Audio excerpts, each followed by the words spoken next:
Good morning, all of you. This is time that we discuss the imitators of Geoffrey Chaucer. We know Chaucer is the father of English poetry, and normally we consider English literature beginning with Chaucer. Chaucer was the prominent writer of the Middle English period. The Middle English period actually begins with Geoffrey of Monmouth, with his contribution Historia Regum Britannia, the history of the British kings. And he was followed by many number of poems written during the Middle Ages, and most of them were anonymous poems. Poems like Gawain and the Green Knight, and then there was a poem called Pearl Poem, and there were the religious poems like Cursor Mundi, Einbeit of Invite,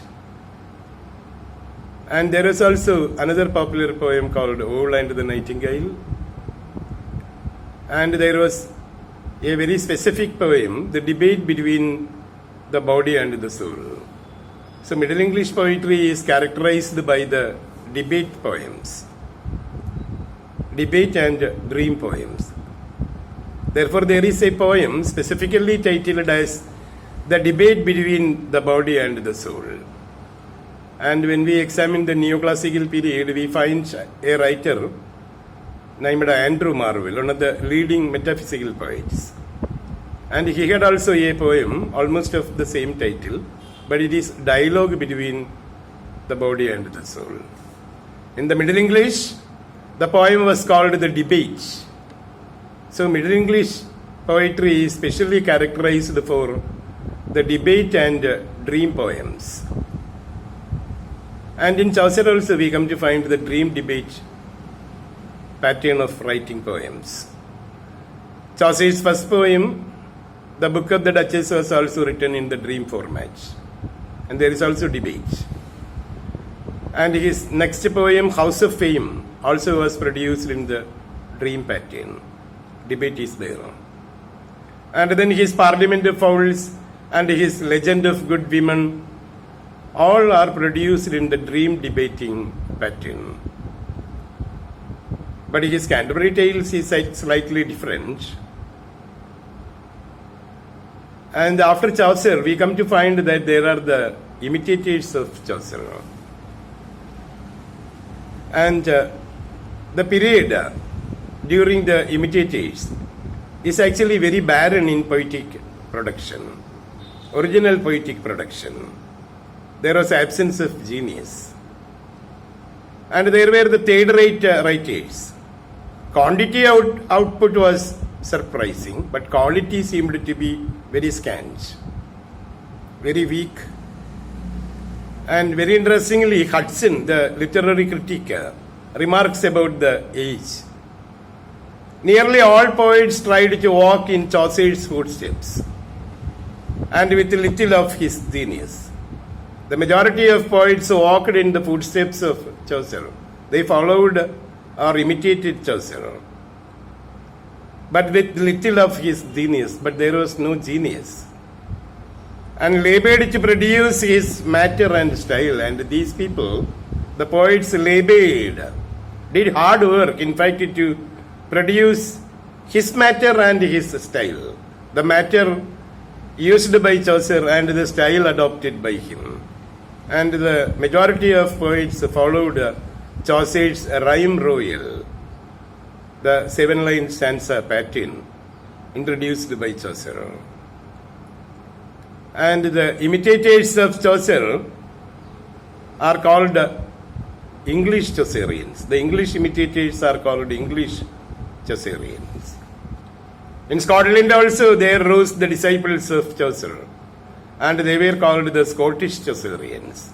There are the English Chaucerians and the Scottish Chaucerians. And the famous English Chaucerians are Lydgate and Hoccleve. And then the very popular Scottish imitators are Henryson and Dunbar. Very recently, you see, asked one question to identify the Scottish imitators from the group of 4 people given. And the names were given: Lydgate, Henryson, Hoccleve, Dunbar. And remember that the English Chaucerians are Lydgate and Hoccleve, and the Scottish Chaucerians are Henryson and Dunbar.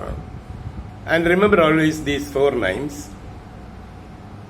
And when we examine the Chaucerians, the English and the Scottish Chaucerians, we come to find that there are many number of Chaucerians.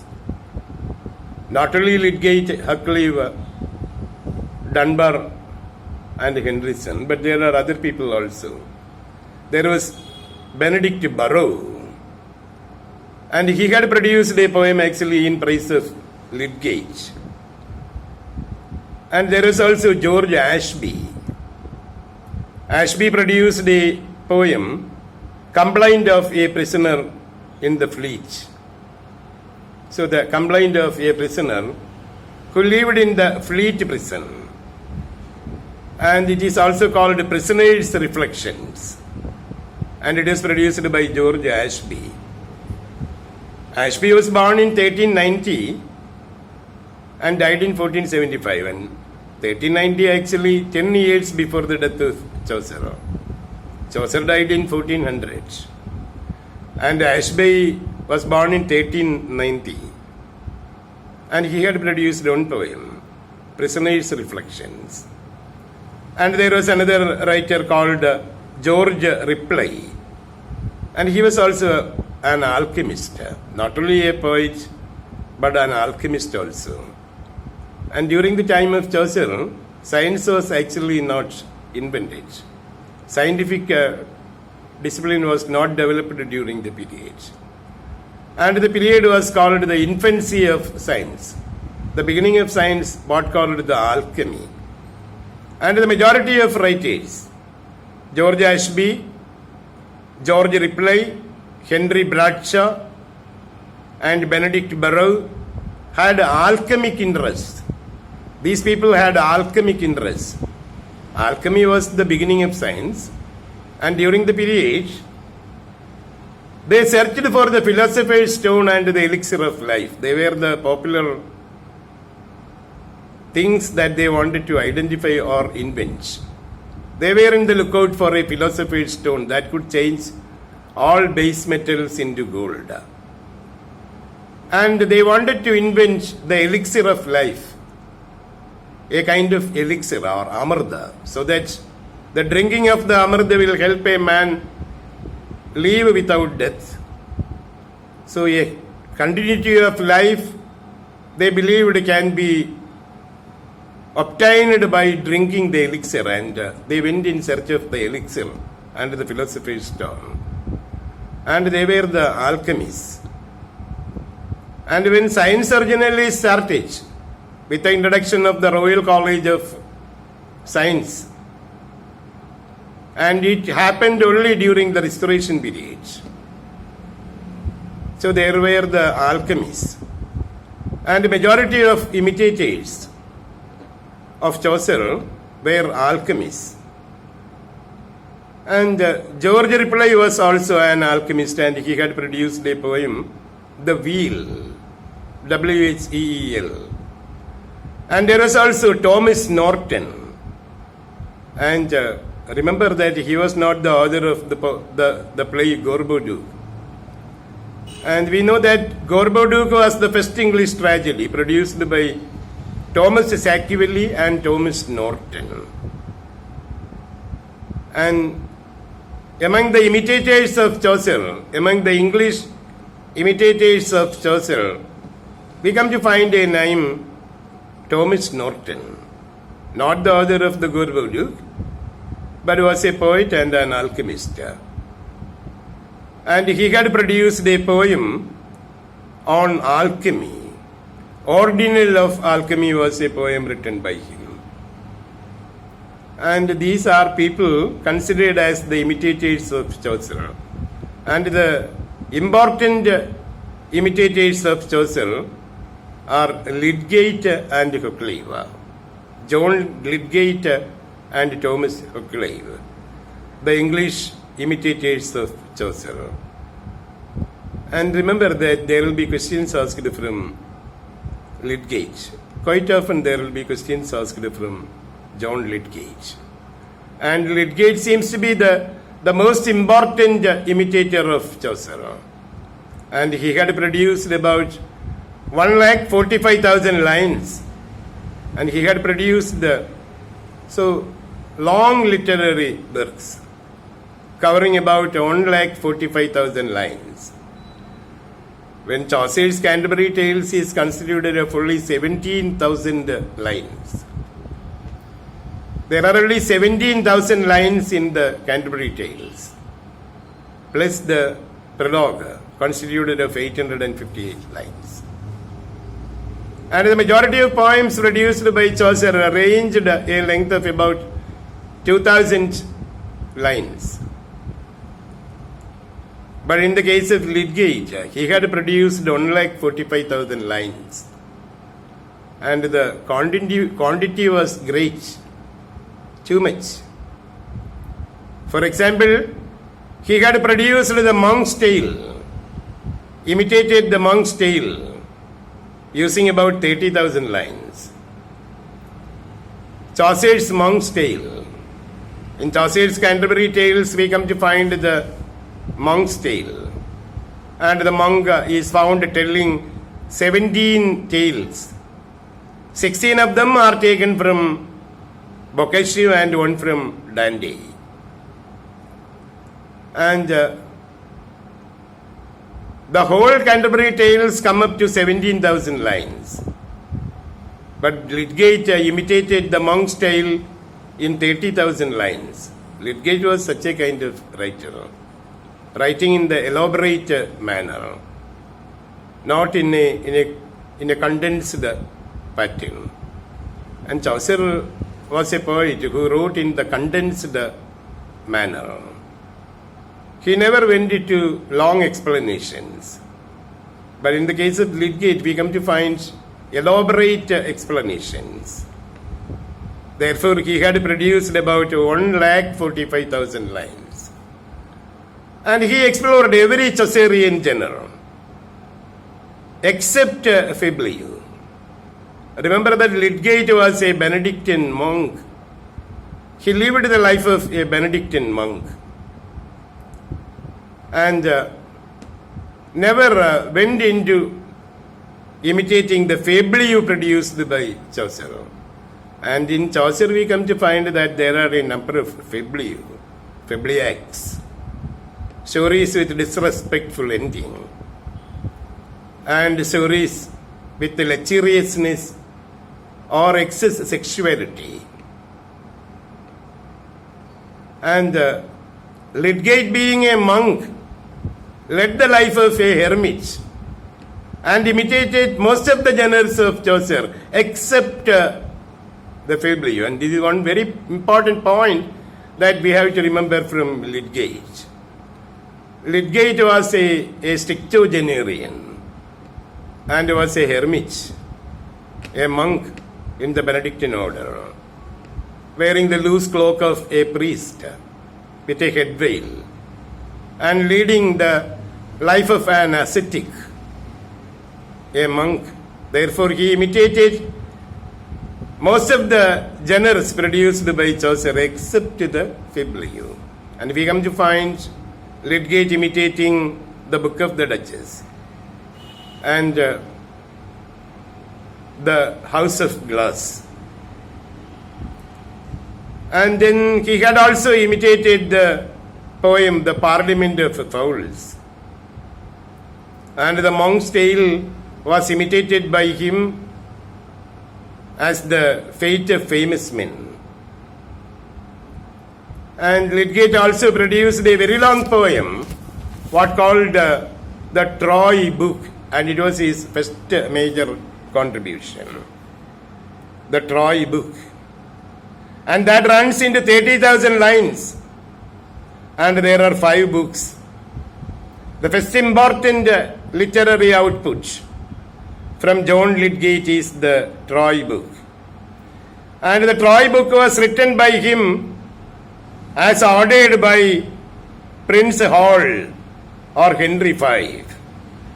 So he continued to live during the time of Henry V. And Lydgate actually was born in 1370. And it was the time of Richard II. And we know Chaucer lived under three kings, Edward III, Richard II, and Henry IV. Under Henry IV, Chaucer had only 1 year to live. And Lydgate was born in 1370. So at the time when Lydgate was 30 years old, Chaucer became dead. And Lydgate was also a friend of Chaucer's son named Thomas. Lydgate was a friend of Thomas Chaucer. And Lydgate was 30 years when Chaucer died. So Lydgate lived during the reigns of Richard II, Henry IV, and Henry V. And it was at the request of Henry V, he had produced the Troy book. It's a long book with almost 30,000 lines and is constituted of 5 books speaking about the Trojan War. And it has become a source book for Shakespeare for his play Troilus and Cressida. And from the canon of Shakespeare, we come to find a play entitled Troilus and Cressida. And the source is from Lydgate's Troy book. And Troy book actually speaks about the Trojan War and the return of the Trojan heroes, an imitation of Homer's Iliad and Odyssey. Runs into 30,000 lines. In fact, Henry V wanted the English people to understand the Trojan War. And it was the reason why he asked Lydgate to produce the Troy book. And I told you, he had imitated many works of Chaucer, beginning with the Complaint of the Black Knight. In Chaucer, we come to find the title is The Book of the Duchess. And Chaucer produced the poem on the death of John of Gaunt's wife. When John of Gaunt's wife, the Duchess named Blanche, the Lancastrian Dutch, was dead. And Chaucer produced a poem to mourn on the death of Duchess of Blanche. And he had produced the poem under the title The Book of the Duchess, or Duchess of Blanche. And there we come to find a Black Knight speaking about the death of his wife. And it is written in the dream debating pattern, and we find Chaucer reading a book entitled Ceux and Alcyone, a part from Ovid's Metamorphoses. And Ceux is found mourning on the death of Alcyone. And after all, in the poem, The Book of the Duchess, we come to find a knight mourning on the death of his wife.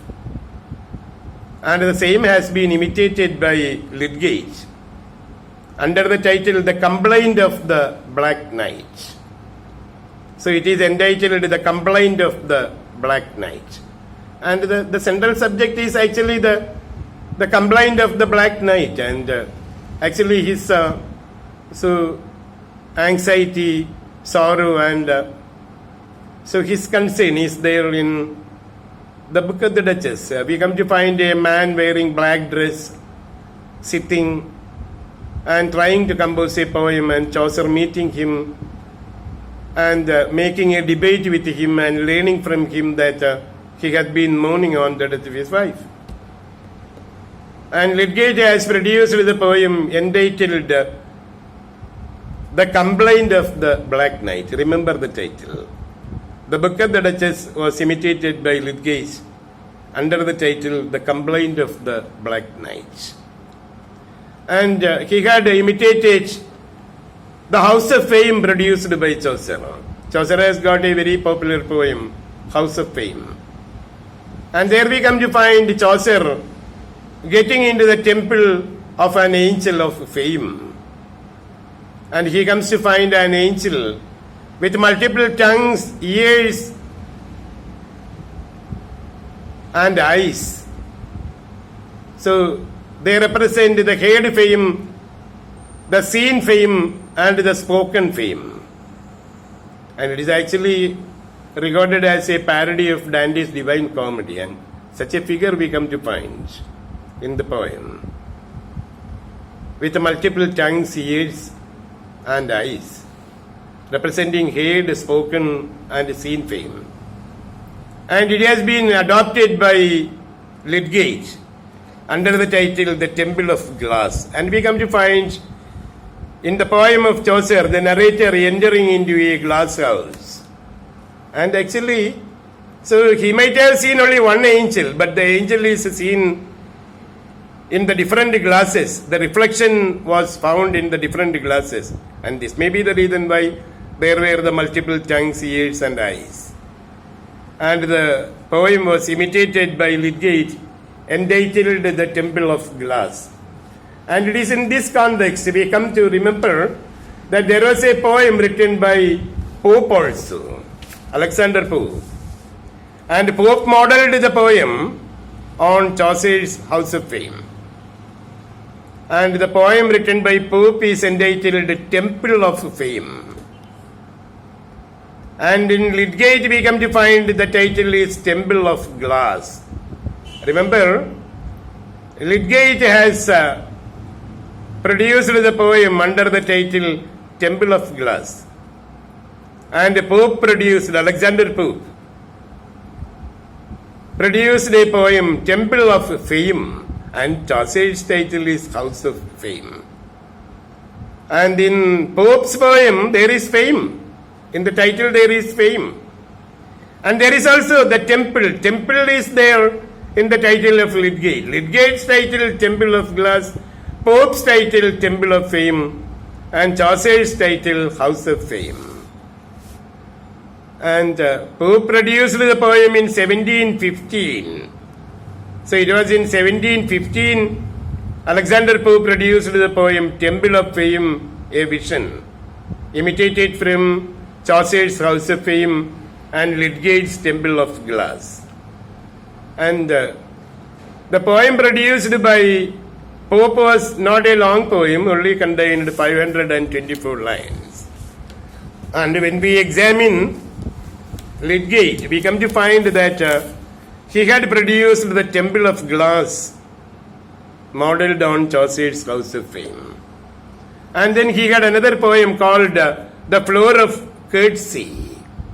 And we know that there is a poem entitled The Parliament of Fowls by